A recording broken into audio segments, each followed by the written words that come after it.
These, once you get them in the ground and they start going, we really don't water them at all. This is a green it's definitely one of our favorite salad greens to eat raw. And you can also, as you can see, this is just a 1 gallon plant. Would these be something good to plant in a garden bed or just to plant around the yard on the floor? Here's a cool one. We mentioned chaya. We actually have a variegated type of chaya now. This one's a cool one. It's called mushroom herb. Rungia Colosii, another perennial herb that we love to grow. It's called society garlic, and it's in the garlic and onion family.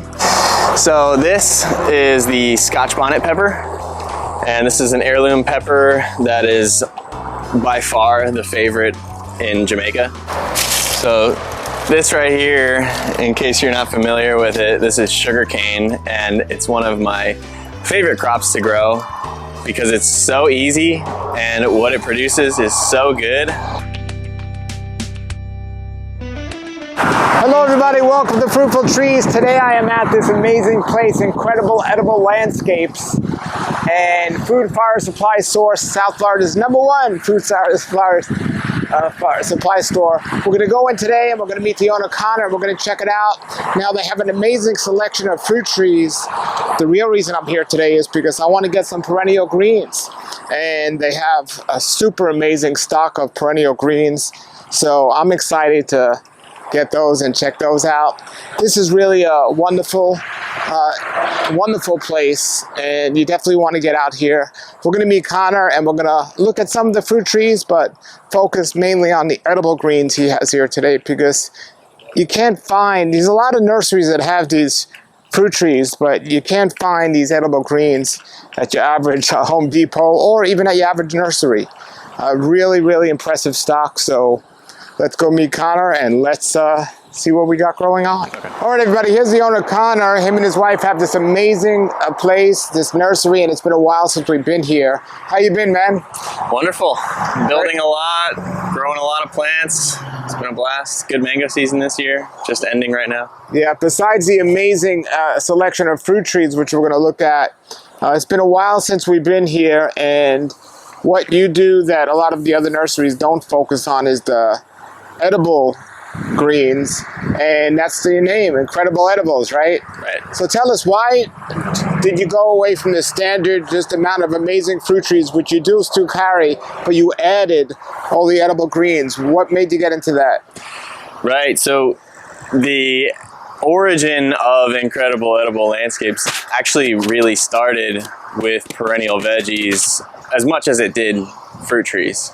So I started this 7-8 years ago now in a small backyard that I was growing a food forest in, and I'll show you one of the first perennial veggies I ever found, which is kind of what got this whole thing started. This plant, Brazilian spinach, or Sisu spinach, was the first perennial vegetable I ever found at a nursery in Florida. And so I was looking for just about anything edible to plant in my yard.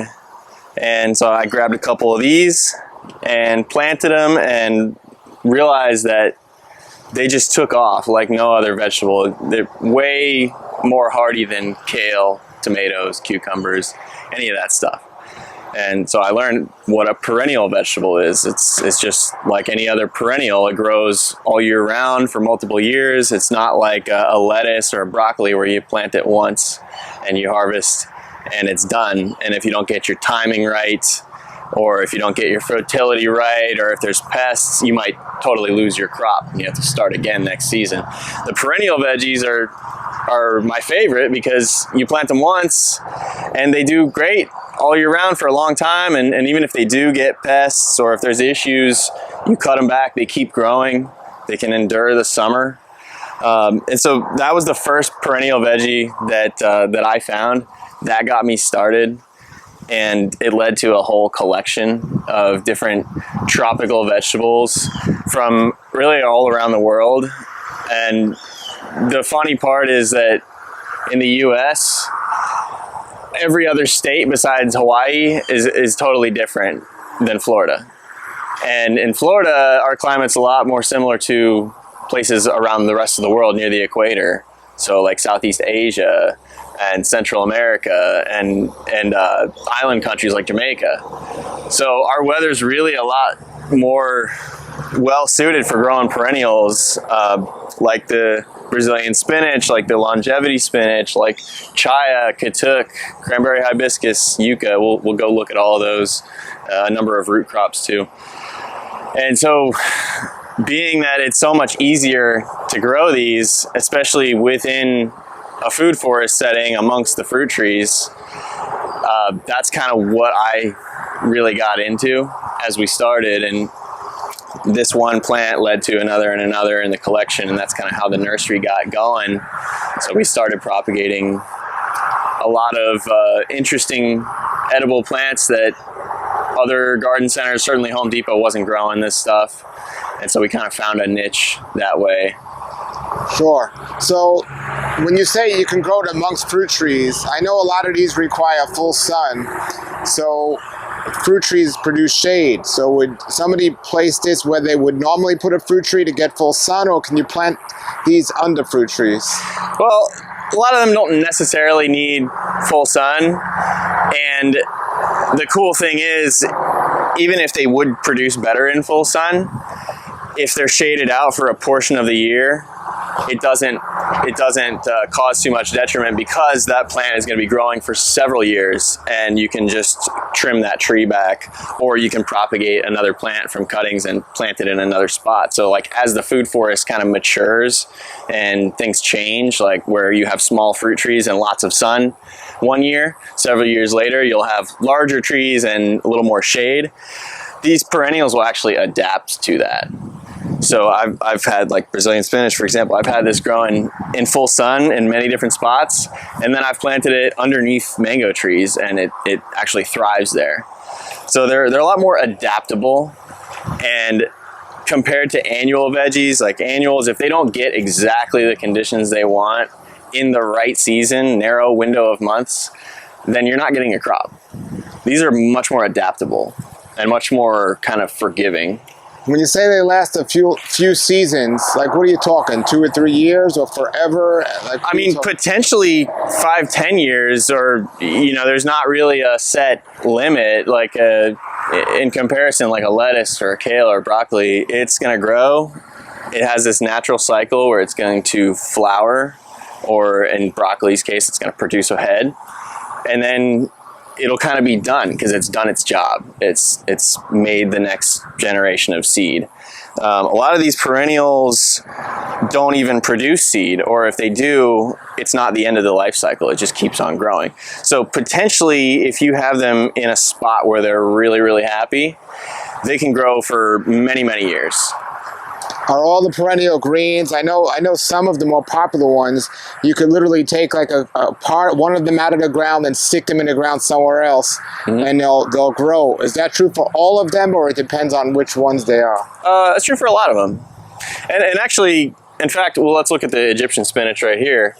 So this is not even technically a perennial.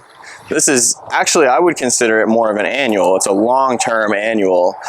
But the difference between this and regular spinach is it's much, much, much more heat tolerant. This can take 100 degrees, no problem at all. And you would use it the exact same way in the kitchen as you would regular spinach. And actually, most of these are going to have a lot higher nutritional value than the mass-produced veggies that you get in the grocery store. When you say it's not perennial and takes the heat, does that mean once it gets cold outside it won't do well? No, they do well in the cold too. What happens is that these plants grow and they make a little set of flowers, and then it makes a seed pod. And in the case of this plant, it's working toward that goal of making seed. And once it makes seed, the leafy green part of the plant will it won't prioritize making leafy greens as much anymore, because it's made the seed pods start to mature, and when they're ready to pop open and drop more seed, that plant is its energy is going to decline. Now, that being said, it's an asset in the food forest to have plants like this that are willing to go to seed and kind of naturalize in your yard. So I can plant a little patch of this and I'll get a good harvest of it for months and months and months. Eventually I'll just let it do its thing, go to seed. The seed pods pop open, they land kind of in the vicinity.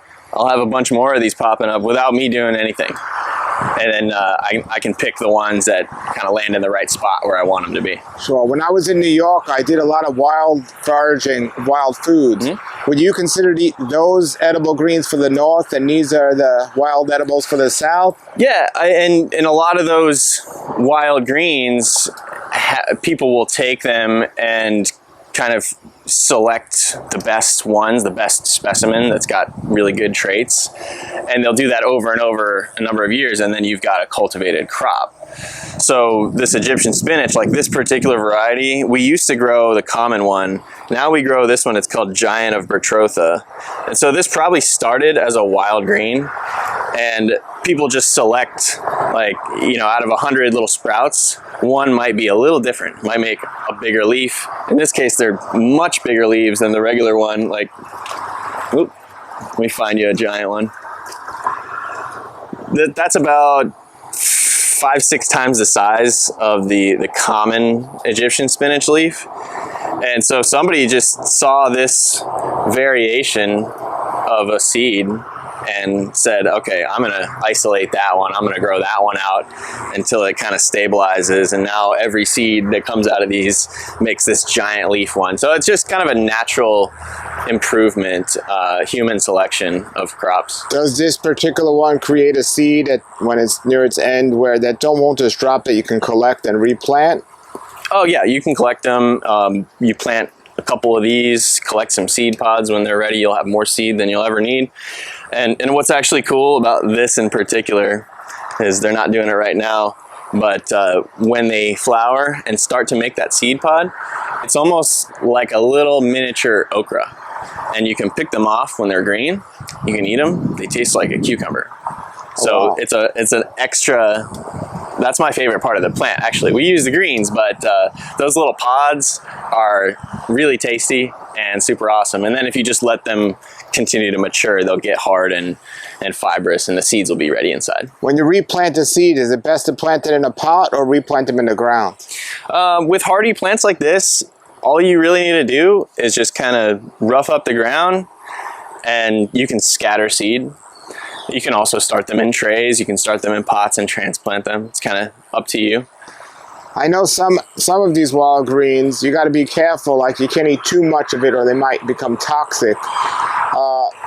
Is that common with most of them, or some of them you could eat as much as you want and they'll be fine? The majority of the ones that I've collected are fine to eat raw as much as you want. And the ones that, like for example, katuk, we'll go look at that.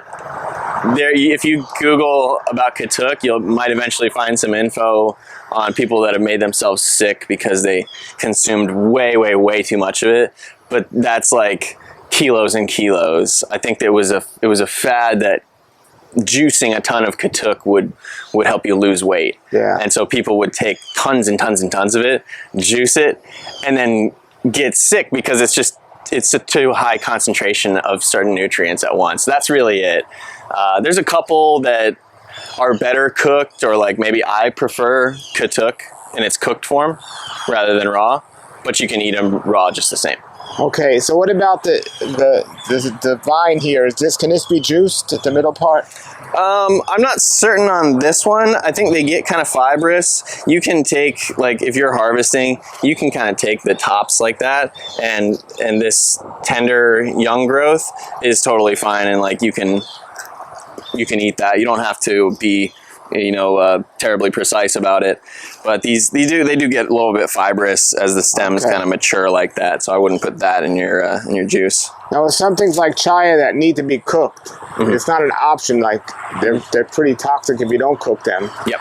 Do you distinguish when people buy the plants here if they need to be cooked or they can be enjoyed raw? Yeah, anytime somebody's selecting a plant, especially if they're not familiar with it, we'll talk to them about the different aspects of the plant. Like, yeah, chaya, for example, it's also known as Mexican tree spinach. One of my favorite vegetable crops because it requires zero attention.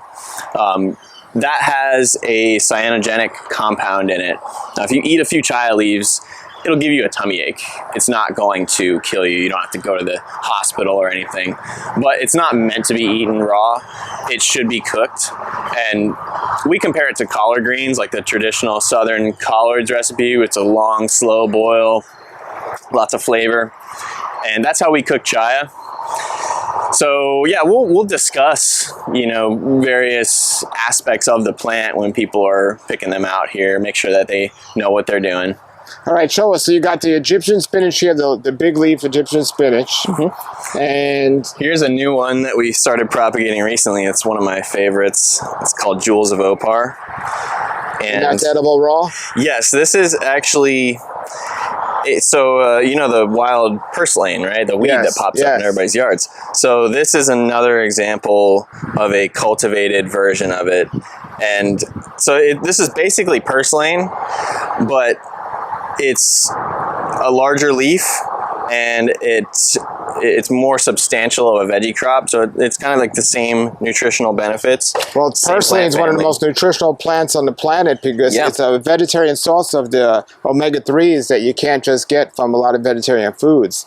That's amazing. So does this grow wild like a purslane all over the place once you plant it? I believe that this particular type is sterile. I haven't had the seeds actually germinate, but it grows really easily from cuttings. You can kind of see here the original cutting there. Okay. And they're very heat tolerant. And you can eat it raw too. You can eat it raw. Yeah, this is one of our favorite new salad greens. You should definitely give it a try, Paul. Yeah. It's like lettuce. It's very mild. Variegated too. Interesting. Yeah, variegated, and yet it does really good in full sun. That's amazing. Yep. It's not as gelatinous as a regular person. Yeah, so real pretty plant. We've had one of these by our kitchen slider door for years now, and we give it absolutely no care other than harvesting and like trimming it. And it's amazing how resilient the plant is. It just keeps growing. Like, we haven't fertilized, we haven't done anything. So that's full sun, shade, doesn't matter. That one's growing in full sun. I think this plant prefers full sun if you can give it that. But if you have a little margin like next to a tree, it should grow just fine. What about watering? Do these need to be watered on a regular basis like regular salad greens? These, once you get them in the ground and they start going, we really don't water them at all. So they're very drought tolerant. What about the other things you've shown us? The Egyptian spinach, that needs water? Yeah, I mean, for any of these, like if you're irrigating and you're fertilizing, you're going to get a much more, let's say, luscious crop. But if you're not watering, the plants are hardy enough that once they're in the ground, they're established, especially if you mulch them, they'll still perform. They'll be very resilient. Now, how do you find something like this? Like, do you research it or does somebody bring it to you? How do you find variations like this? Yeah, so every plant that we grow here has been collected one by one. Like I said, we started with the Brazilian spinach. That's the first perennial veggie I ever grew. And then we got longevity spinach from a friend after that. And just one by one, I found the seeds for the giant leaf Egyptian spinach online, planted a few of those. Now we harvest our own seed and we propagate from that. The Jewels of Opar I got from a friend with a nursery and just planted it by the house, and it actually didn't even start, kind of overlooked it, didn't even start propagating it until a few years later, and then we realized how easy it was to grow. So it's just one by one I've collected all these. All right, so can we start at the beginning of each row and just briefly just show us all the edible plants? I know you got some other. Yeah, absolutely. This whole section's edible. All right, show us the edible things because here's some bigger versions. Those are bigger ones. Okay. Yep. Now, do you just let them grow, and could you take cuttings and put them in other areas of something like this? Yeah, absolutely. I'll show you even what all you really need. of a cutting here is just that. Now would you stick that in the ground or a pot? Yeah, either one. Okay. This is a hardy enough plant that if you just stuck this in the ground and watered it for maybe a week, it would root.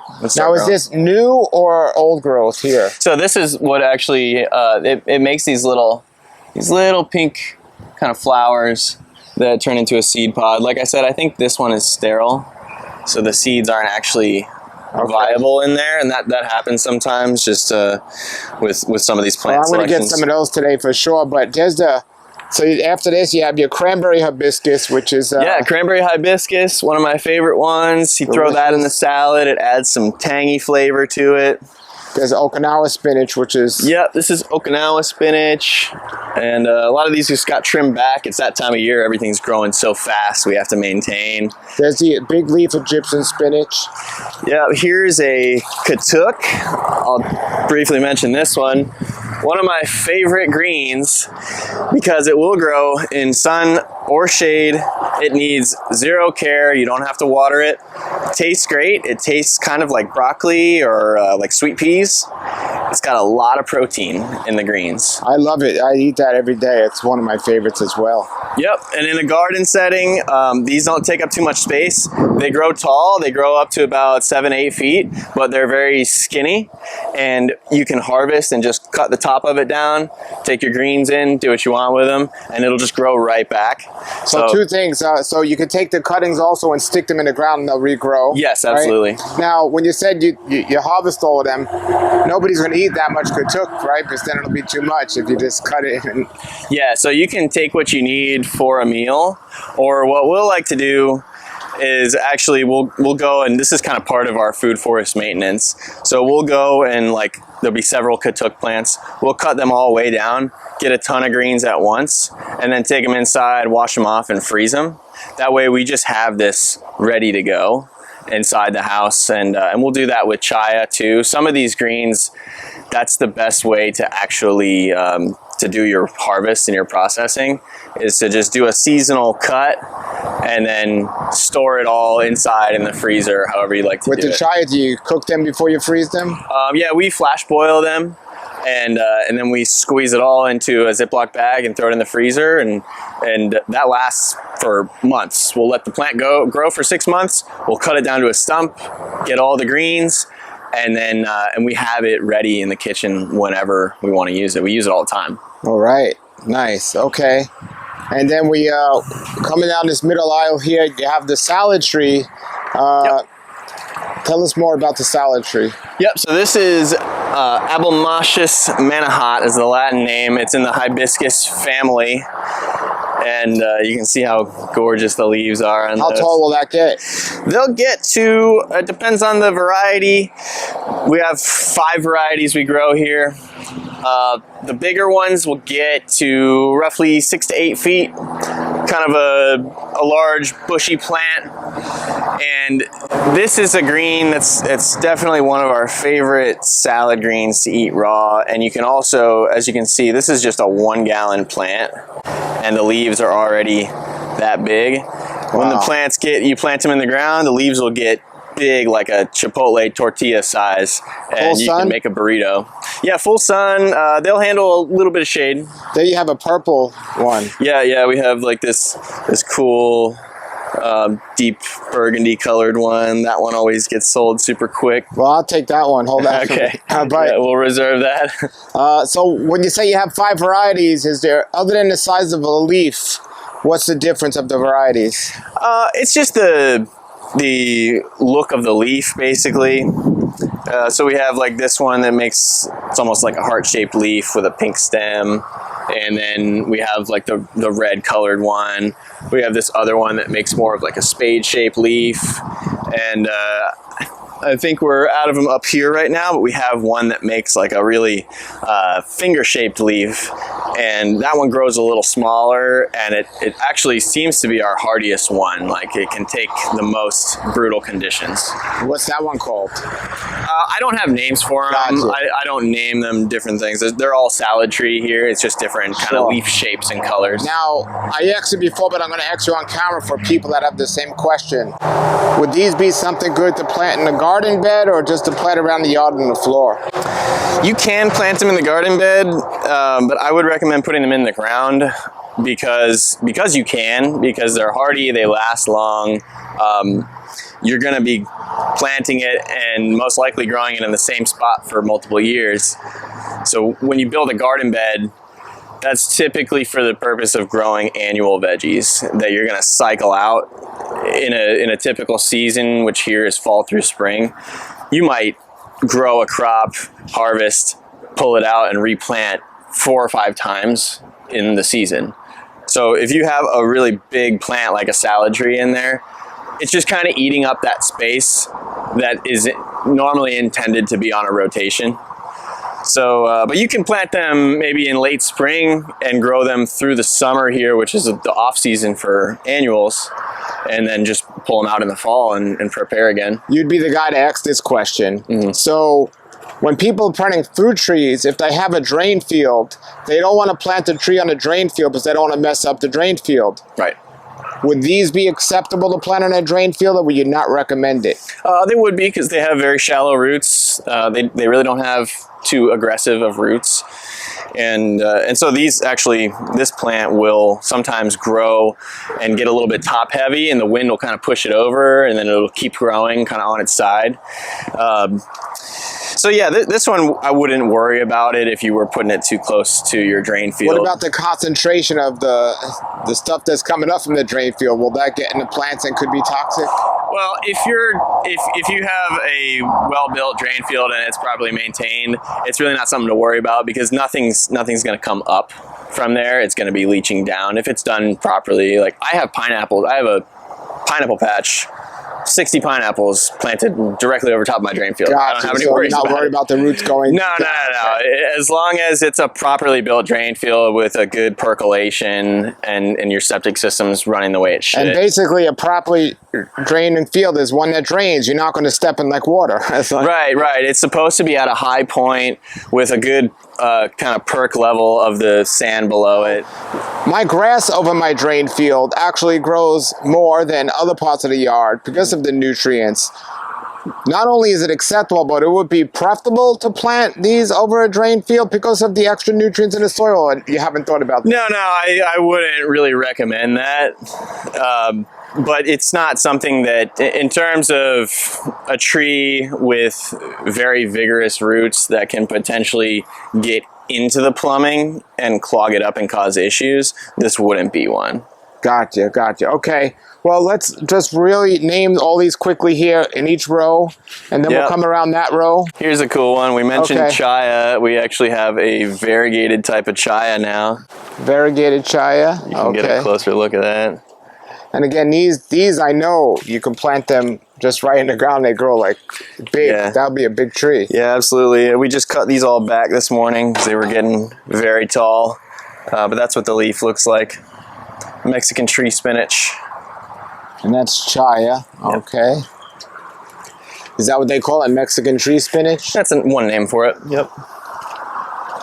Okay, so yeah, let's go through. So we've got longevity spinach. That's a cousin of the Okinawa. Grows very similar, like a ground cover. Any difference of just different flavor? It's maybe a slightly different texture, and this one grows a little bit more vigorously. It grows faster, and it'll grow over a larger space. Yeah, absolutely. So would you recommend somebody that wants a good variety to get both varieties, or do you prefer one over the other, or are they seasonal, they're the same? Yeah, I'd plant both. I mean, I'm a proponent of kind of adding more diversity, and you might find that you like one better than the other, and or that one grows well in a certain spot, and then the other, like Okinawa spinach, seems to prefer just a little bit more shade, and it's a more compact plant. So as you're designing your yard, you can kind of mix and match these things. And all of these have their own varieties within them, like longevity spinach. I'm sure you might not have them all, but I'm sure out there's different variants of it, right? Yeah, and some of them are kind of splitting hairs. We had,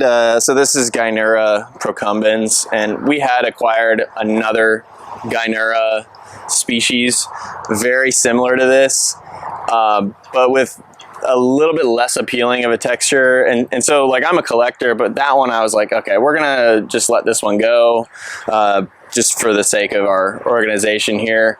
It just wasn't that great. So I collect everything and we trial it.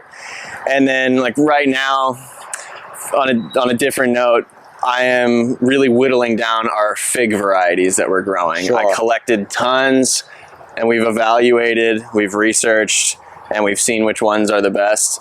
And then now we're kind of refining that. So that's kind of one of the services that we're really trying to do for our customers is help them pick the best of the best for Florida. So heat tolerant, perennial, and bug resistant for the most part. These are the advantages of getting these. Yeah, and the thing is, if you do get pests on them, like for example, Brazilian spinach, I've had some in my yard that got covered in mealybugs, and I literally ran them over with a lawnmower, and they just start fresh from the base, and they'll just grow right back. Wow. So they're very, very resilient. If you did that to your kale or your tomatoes, they'd just be done. You know? All right, so let's go down the row here and see what. Yeah, so we have a few different perennial basils. We got Thai basil, holy basil, African blue basil. Those are always popular. Now with the basils, this is just a regular basil herb pretty much, right? Yeah. Okay. Yeah, but way more hardy than the typical. The one that you buy in the store typically is called Genovese basil, and it's a true annual. It doesn't like the heat. It goes to seed and then it's done. And so a lot of times people will find that it's better to pick off the flowers on that one, prolong the plant. The Thai basil, the African blue basil, you can let them flower all year round. It doesn't stop the plant. They take the heat. Yeah, they love the heat. This one's a cool one. It's called mushroom herb, Rungia classii. And this is a perennial herb or leafy green, however you want to consider it. This loves the shade. You can plant it underneath your mangoes or your bananas, and the leaves taste like mushrooms. And they even... Can I try one here? Yeah, absolutely. It's kind of like I would say it's in between the flavor of a cucumber. And it can be eaten raw. Yeah, you can eat them raw. If you cook them, the mushroom flavor is kind of drawn out a little bit more. It does taste like a mushroom. So, yeah, it has like a little bit of a raw mushroom flavor. Yeah. Pretty cool. They grow much bigger, obviously. These are brand new. Wow. But yeah, they kind of spread across the ground. And nobody has that. I mean, I'm hearing this like, wow, pretty amazing. And again, I've just collected them one by one from many, many different sources. Some of these have been really hard to find. And the goal of this nursery is, so now that I've done that work, is to have all of this stuff available in one place in a good enough quantity for everybody to come get them. I love your service. I mean, I love fruits, but to me, from a nutritional standpoint, which is my goal, there's not much food that's more nutritional than this unless you find a good source of wild edible herbs growing in nature that's not been pesticide sprayed. This is amazing. And you know, the best part about tropical perennial veggies like this is that it's a little easier, it's a little more adaptable to your lifestyle. Like, I'm really busy, you know, we're surrounded by all these plants, but I also have to run a business. I got a family, I got kids, I got other stuff to do, and I also need some time off. So I'm not constantly gardening, and the perennials are very forgiving. If you neglect them for even several months, they'll still be there and they'll still be fine growing. You can go give them a little love, harvest what you need, and then ignore them again. And it's a lot easier for people to kind of get into gardening if it's not so demanding on their lifestyle. What about the soil? Because if you got a garden bed and you're planting, you got to fix the soil. If I'm going to get this and put it right in the ground, do I need to fix the soil up at all, or this just can go right in the ground and do fine? Yeah, so that's probably a whole nother topic for a different video, is how do we take care of our soil, especially here in South Florida. I can tell you there's a lot of mulching involved, and basically any garden area that you want to grow long term, you need to continually cover the soil with organic material and protect that soil. Otherwise, all of the nutrition and the fertility in the soil is gone very quickly. So you've got to cover it, you've got to protect it. All right, so if you're going to plant this in the ground, should you mulch around it? Yes. Okay, so that'd be a good idea. Yeah, we recommend mulching anything that anybody buys here and they ask, how do I take care of this? What do I do when I plant it in the ground? We're always going to recommend mulch. It doesn't matter the plant, it doesn't matter the scenario. Mulch is the insulation.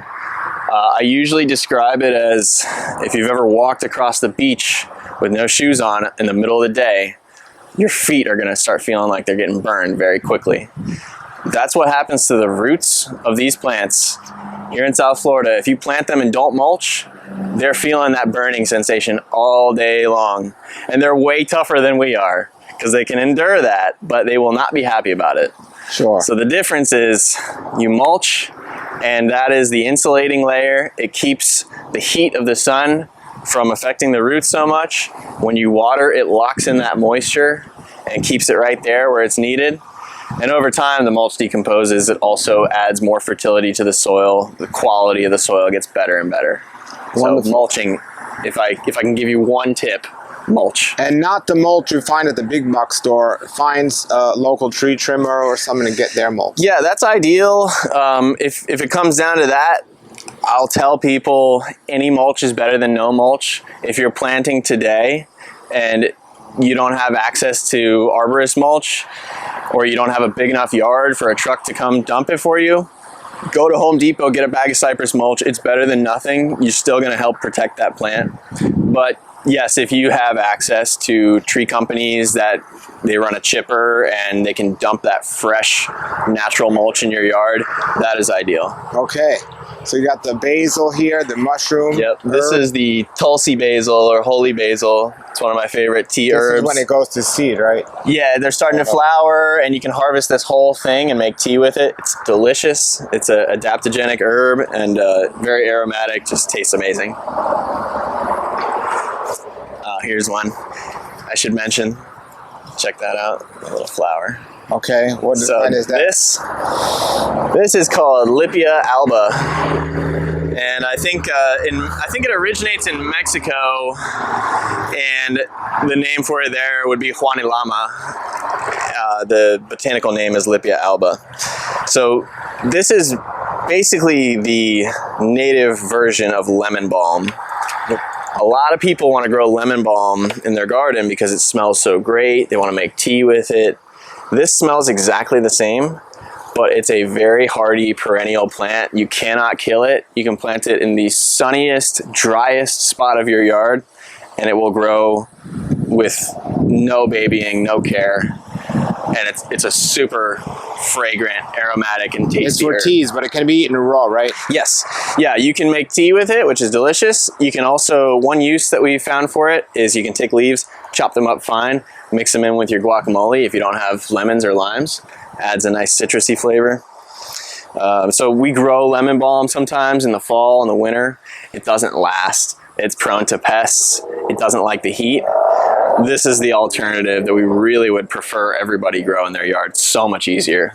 Nice. Here's another perennial herb that we love to grow. It's called society garlic, and it's in the garlic and onion family. However, garlic is a little bit tough to grow in South Florida. It needs really a colder and longer winter for it to produce well here. It's kind of tricky, but this in comparison is a green garlic, grows all year round, loves the heat, doesn't need that winter chill, and it tastes just like the bulb garlic, but in a leafy green form. So that's one of our favorites. We sell out of these almost as quick as we can get them out here. Very popular plant. And they take off once they get planted. They do, and they're perennial. They multiply, and you can split them up and replant more if you want. You got a bunch of hot peppers here, I see. Yep. So this is the Scotch bonnet pepper, and this is an heirloom pepper that is by far the favorite in Jamaica. And this is one of our most popular spice plants that we grow. We get tons of people, obviously a lot of Jamaicans, but even a lot of just native Floridians are really catching on to how wonderful this pepper is. It's got a tangy, citrusy, and spicy flavor, kind of that perfect balance of heat and flavor. So this is what the traditional Jamaican jerk recipe uses. And this is actually a special heirloom variety. One of our employees, Maurice, is from Jamaica, and he's been growing this specific Scotch bonnet over there for about 30 years now. Now, the leaves aren't edible, are they, on these? The leaves are not edible on peppers as far as I know. Maybe somebody can be a guinea pig for that, but the pepper itself, and if you didn't know, hot peppers are super healthy for you. They're very anti-inflammatory and have a whole host of benefits with them. So Scotch bonnet pepper, we grow other peppers in season, but this is the only one that we grow year round because the demand is just so high for it. So special, really special. It takes the heat. Yep, takes the heat. We even have our own jerk sauce recipe that Maurice came up with that people can scan that, and it's on our website. It's pretty cool. All right. Something else you want to cover? So we got to mention moringa. I know you don't have it in stock right now, but I got some plants in the ground. So what do you think about moringa? Is that a no question somebody should have a moringa if they are here and stuff? Yeah, totally. So this right here, in case you're not familiar with it, this is sugarcane, and it's one of my favorite crops to grow because it's so easy and what it produces is so good. Sugarcane juice gotta be in my top 3 favorite beverages, and so why I wanted to point it out is because right behind here is a mango row. We have mangoes here 16 feet apart. Previously, for the past 3 years, we had bananas growing in between them. And so something cool you can do when you're planting an orchard or a food forest is you plant your main trees, and then you can plant shorter term plants in between. So like a banana, you really don't want to leave them in the same spot for more than a few years. However, in 3 years, we got dozens and dozens of harvests while the mangoes were just getting established. Then they get bigger, your space in the middle gets a little tighter. You remove the banana, the next thing we're gonna do is be planting sugarcane in between these trees. So that's what I mean by in a food forest, things are always changing, and you kind of, nothing's really set in stone except for your main trees, in this case the mangoes. So I could go in there and I could plant yucca, I could plant chaya, I could plant sugarcane, Egyptian spinach. Anytime there's available sunlight there, I'm going to use it up. Eventually these trees will get bigger. Maybe I'll plant some ginger underneath because it likes the shade. So there's a lot of ways to get creative in a food forest with the perennial crops especially. So you were saying you don't want to keep a banana there long term. Why not? Well, what I was getting at is with bananas, the best practice in cultivating them is to grow them in one spot for a couple years. You'll get several harvests in that time, and then you really want to dig that up and start fresh with a new pup, because the underground part of the banana, if it's there for a long time in the same spot, you can get pest damage, you can get lots of rot. And so it's really for the health of the plant and for production purposes, it's better to start fresh every couple of years. And that's real easy. If you've ever worked with bananas before, you know they make tons of pups to propagate with. And how's the best way to get rid of the banana? Because you're saying digging it up. Is that the only way? Because they keep growing, or can you just cut? Yeah, you have to dig up the corm. It's not that difficult. They're pretty shallow. If you have some equipment to help, that really helps, but it's not that difficult to dig it up by hand. Some of them get there pretty tight in there. Yeah, you just do it one by one. If you're taking out the whole clump, what you'll normally do is just cut all the tops of the plants off so it's not in your way, and then you just start chipping away at the base. Sure. It takes a couple hours depending on how big the clump is, but you know. Now this sugarcane doesn't grow like bamboo or anything, right? It doesn't take off where it creates. This bamboo's like almost impossible to get rid of once it gets in the ground. It's so hard. Yeah, bamboo's got very strong roots. Yeah, sugarcane is a grass, and so it grows just like a grass. It's a very simple plant. All it needs is sunlight and water and fertility. And so we just recently harvested some mature canes from this plant. Now on the big sugarcane plantations, like in Belle Glade, they'll grow the field, they'll harvest the whole field at once through burning, and then they'll process all the cane. For us, on a home scale, we're gonna grow a handful of plants. We're gonna harvest the canes when they become mature, and through the whole life cycle, here's a young little shoot that's coming up. And so you give that maybe 6 to 8 months, that's gonna be mature, and I'll have already harvested these. So it's kind of a constantly producing plant, and you just get in there, you harvest what you need. If I plant 6 more plants in this row, that's gonna give me gallons of sugarcane juice a year, and I'm happy with that. Sure. All right. And did you trim these mangoes back to keep them this size, or they just, are they newly planted? Yeah, this row was planted 3 years ago. I've got Pickering, Honeykiss, Super Alfonso, Orange Sherbet, and then 2 more Pickerings down there. Okay. We trim them once or twice a year. This is the Super Alfonso, my favorite mango, and this has gotten trimmed already this year. I think I trimmed it while the fruit were on it because my fruit were all on the low branches this year. But depending on the vigor, we'll trim them once or twice a year. Okay. Well, very good, man. Everything's looking great here from last time we were here. Which tree is this? This looks like your biggest tree in the yard. That's an ice cream bean. Ice cream bean. Yeah, this is probably my favorite shade tree that we have here because it grows nice and wide. If it gets broken up by a hurricane, it grows back super fast. That happened last fall. I had to trim this whole thing back, and now only a few months later, it was shaded again. So I got my kids' play area under there. It's a great place to hang out. How old is this tree? Fruit. This was here before we purchased the property 4 years ago. Okay. I would bet it's probably at least 10 years old. It's a fast-growing tree. That was the only thing here 4 years ago. Everything else was pretty much empty here, right? Well, this row with the mangoes, believe it or not, this was actually 10 or 12 50-foot royal palms. And so we made the decision, I made the decision to take those out, much to everybody's heartbreak, but I needed a place to grow mangoes. And so that's why you see what you see here now. And you don't just do this here. What you do as a service, you see your equipment there is, you literally travel and people's yards, if they want to do this to their house, you lay out the plans, you bring the plants, you get everything in. That's a service you offer, right? Yeah, we try to stay local with install work. The closer, the better, and that works out because here in Loxahatchee is a great place to be. Everybody's got an acre plus, so some room to play. And yeah, so just 2 days ago, we had a job just down the street, literally 2 streets over, and we planted about a dozen fruit trees for them. A couple that had just purchased their house and they wanted to get started with some fruit trees.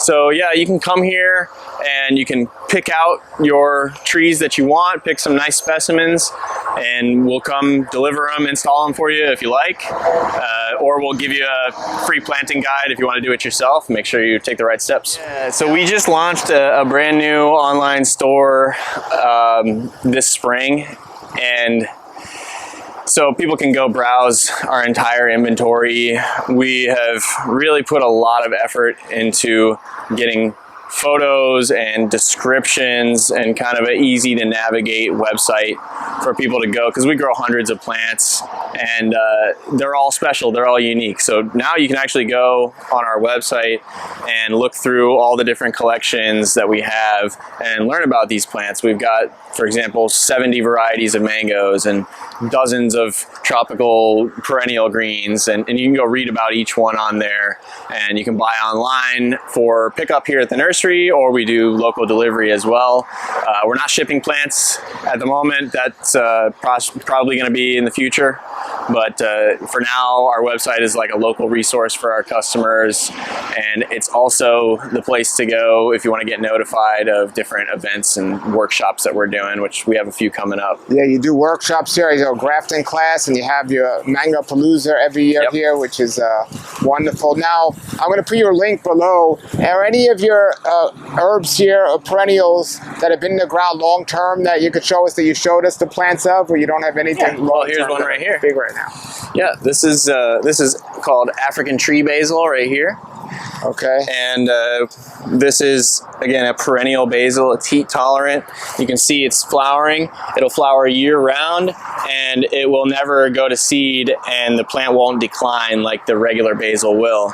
So this has been in here at least a year now, and I think we replanted this area about that long ago.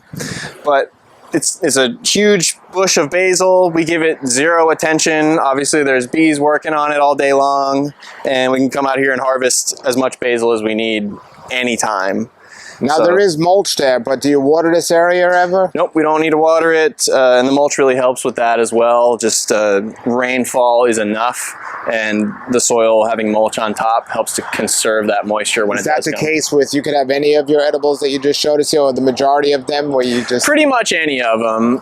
There's certain things, like turmeric, for example. I can show you some right here. Turmeric is a perennial crop. In case you didn't know, it's the spice that makes curry yellowish orange. And turmeric is a super, super hardy plant. These have been in here for 3 years now, since we planted this whole row. And I've done almost nothing to care for them. Now, I will get a harvest from them, but if I irrigate, if I fertilize, and I really baby them, I'll get much more. But I won't get nothing if I neglect them. So it's kind of your choice how much time and energy, resources you want to put into your perennial crops. If you really want to boost them, fertilize and water and everything, you'll get a lot more, but you won't get nothing if you neglect them. That's great. Gotcha. I see a papaya tree here. That's another good plant to plant between mango trees? Yeah, and this one actually is a volunteer that has just popped up from seed. But yes, it's good to the space in between these bigger trees like the mangoes. Eventually, you give it 4 or 5 more years, these mangoes are going to be just right here. Sure. But in the meantime, I can grow a crop like papaya, and this will have fruit on it in another 4 or 5 months. Papaya is true to seed when you plant them. If you taste a papaya and you like it, and you plant those seeds, will you get a similar papaya the same way? Or no? It'll be similar. It won't be exactly the same, because most likely that seed's been pollinated by a different papaya. But you'll get a fairly similar plant. Fairly similar fruit quality. So yeah, they're definitely good to grow from seed, and they grow so fast from seed. Well, when you get a variety of papaya from let's say Red Lady papaya, how do they keep it within the same variety? Just the same as tomatoes, where you'll grow, like, let's say I want to, if I'm a seed company and I want to grow Brandywine tomato seed for sale, I'll be planting my patch of Brandywine, and I'll be isolating that from my other tomato varieties so that they are not likely to cross-pollinate. Gotcha. And that way the seed will be continually true to the Brandywine variety. It'd be the same thing with papayas. You just kind of isolate them, make sure that they're not getting cross-pollinated with other types, and so they stay having the same characteristics. Gotcha. Well, Connor, thank you for showing us. I'm gonna look at your trees and everything else you have here. What days are you open? So we're open Tuesday through Saturday. If you try to come on a Monday or Sunday, we'll sadly be closed. You can check out our website any day of the week, 24/7. You can browse the plants. You can buy plants online, and you can come pick them up usually the next day here, or you can get us to deliver them. I'd also recommend signing up for our newsletter. If you do make it to our website, it'll prompt you to sign up, and that will be the place where you'll get the first notice when we do sales. Like, we have a big Labor Day sale coming up, so emails will be going out about that. We have a grafting class scheduled for this Saturday and 2 Saturdays from now in September. Those are already fully booked, and people got notified through our newsletter. Now, something coming up that I will definitely mention for this video is this fall, we're going to be doing some in-depth veggie gardening classes here.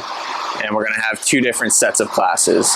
One is gonna be led by Erica, our marketing director, and she's gonna be doing more of a short format, kind of lecture style, like Veggie Gardening 101 here. It'll be in the barn, it'll be in the shade, a little bit less commitment, and you'll learn a lot because she's a true expert. The amount of produce she grows for her family every year is insane. So sign up for that if that's interesting. I will also be doing a hands-on intensive veggie gardening course. It's gonna be over 6 weeks. Every Saturday we'll meet for an hour and a half, and we're going to build a veggie garden from scratch. We're gonna do soil preparation, planting, seeding, irrigation, mulching, harvesting, everything. And we're gonna do it hands-on. So when you come to that course, you'll leave with no excuses as to why you can't grow your own veggie garden. We'll make sure that you know what you need to know. All right, man. Well, thank you, everybody. I'm going to post those links below. Thanks a lot, Connor. Absolutely. In October and November, right here where we're standing, where you currently see nothing, we're going to do a 6-week intensive how to build your own veggie garden from scratch right here. It's going to be 6 Saturdays in a row in the morning, and you're going to learn everything from preparing the soil to drip irrigation, planting seeds, planting your crops, fertility, mulching, harvesting, weeding, everything. That's going to be with me. We're going to announce the dates and open up registration in September. So get on our newsletter if you want to really, really learn how to do everything you need to build your own veggie garden successfully from scratch. Sign up. It's going to be a lot of fun. We're going to make sure you get hands-on and you learn everything you need to know. And if somebody's watching this after that has already passed, you'll be holding classes like that in the future. Just check your website, right? Yeah. The plan is to get kind of a rolling schedule. We're going to do like a Food Forest 101, probably a monthly tour, lots of different things. Like I said, we have grafting workshops coming up. Those are already totally sold out, but those are high demand, so we'll try to do those as often as we can. So yeah, just get on the newsletter on our site, incredibleediblelandscapes.com, and stay in touch, and you'll find out all the cool stuff that we're up to. Wonderful. Thank you, man. Of course. What's in here? Just a bunch of herbs and things? There is a pretty good diversity of fruit trees in here. I've got Grumichama, Pitomba, Loquat, Sapodilla, there's elderberry, a few different bananas, mango, avocado, papaya. Fitting everything in a tight space. Yeah, a little bit of everything. There's a star fruit down there. There's a Ras Sapote. There's pineapples back there. So it grows nice and dense, and then we cut all the support plants for mulch, and the system just keeps pumping. So this is one of our demo food forests. Very nice. Very nice. And then after the demo food forest, you get into the high density demo food forest. Then we get into his potted plants, and they have pretty big sizes here. What's the biggest size plant you sell? 25 or you go higher? Most of them up to 25. Sometimes we have 45-gallon size, depending on the plant. What size is that? That's a 45-gallon Okay. mango. That's a fruit cocktail. These other ones are 25-gallon, and everything from 3-gallon to 25-gallon. What do you think about the fruit cocktail? Oh, it's a good mango, man. Yeah. It's got all the right flavors, Yeah. I would say. I like it. Nice. Okay. Yeah. So if you're looking for a mango tree, they have mango, star fruits. They have a ton of selection of avocado. Check this out. That's Ras Sapote. Ras Sapote. Okay. It's a Canistel relative. Tastes like pumpkin cheesecake. And you got the biggest selection in terms of height-wise of white sapotes, because I bought one here. You have a pretty good-sized white sapote. Yeah, those have been hard to keep in stock, especially since all your videos raving about them. But we do have, I think we're growing 4 or 5 varieties right now. Good amount of 3 gallons, and we have them, I think, up to 15-gallon right now, sometimes bigger. Really underrated fruit. Oh, Popular. definitely most underrated. Do you have the black cinnamon cherries? Yeah, actually we have a good stock of those right now. I'll show Okay, you real black quick. cinnamon cherries I definitely recommend. So here's all the different avocados. They have a great selection of variety. We have lots of jaboticabas in all sizes. We have lots of fruiting ones. And one of our things that we're kind of focusing on is the tropical cherries. because so many of them are a small, compact, bushy plant, and a lot of people don't have so much space in their yard. So if you don't have space for a big mango tree, but you want to grow some fruit, a Suriname cherry, a Grumi Chama, a Pitomba, those would all work in your yard. So we really like those. Yes, and the fruits are tasty. Depends on your goal, but I don't like the regular Suriname cherries, but the black ones are really special. Yep. So these are a grafted Suriname cherry. It makes a large, dark purple or black fruit. Way sweeter than the typical hedge material Suriname cherry. So if you put this in the ground, how long before you have fruit on this? Oh, the bigger ones right here, these are 3 gallons, but these ones have already fruited a few cherries. How much are these? These are $50, and we have 7 gallons that are much nicer, about double the size. Those go for $100. And yeah, these are already fruiting. You'd be surprised. Some people come in here and they think that a fruit tree like this is going to take 5-10 years to fruit, and with almost all of them, that's not the case. Some of them we even get fruiting pretty good in 3-gallon size. How long for it to get from the 3-gallon to the 7-gallon size? Well, when you're growing them in a nursery and you pot them up with the ideal soil with all the nutrients in it, they're irrigated every day, they grow a lot faster, to be honest with you. When you put them in the ground, they'll slow down, they'll grow roots for a while, and then they'll start sizing up. And that can take up to 2-3 times as long as growing them in a nursery pot. So depending on your budget and your goals and like how many trees you want, it can be a real asset to buy larger trees as long as they're not root bound or neglected, which we try to take care of all of our trees and prevent that. But you really don't have to wait that long for even a 3-gallon or a 7-gallon to fruit. So these 3 gallons you said already had some fruit. That 7-gallon is definitely fruiting? Oh yeah. Yeah, and they're just a little bit more established of a plant. It's got about 2-3 times the mass of the roots already. And so we step our plants up as needed to make sure that they don't actually get root bound in those pots, because we want to keep the roots growing continuously outward. That way you put it in the ground and it's just going to take off as fast as it can. Amazing. I highly recommend them, everybody. Here's those white sapotes, yes. There's the white sapotes. Yep. Great. Connor, thank you so much, man, for showing us around. It's always a pleasure. All right, everybody, there it was. That is Incredible Edible Landscapes, and now you see why. And I wanted to get perennial, Incredible Edible. This reaches my goal of getting live food, the highest quality food, and this is the place to do it. So I definitely recommend you come out here and check out their food forest, because you can get an idea of what you can do in your yard. It looks crowded here, but this is all a system that he put in, and he shows you how to do it. Really excited about getting these plants in the ground that I got here today. And they have a ton of fruit trees. I'll put a link here to the last time I was here so you can see the progress they've made since then.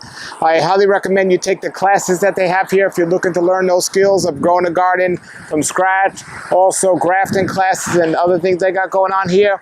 And I definitely recommend, of course, the stuff they got growing on here with the edible greens. Thank you for watching, everybody. Put your comments and questions below. Have a great day and keep growing.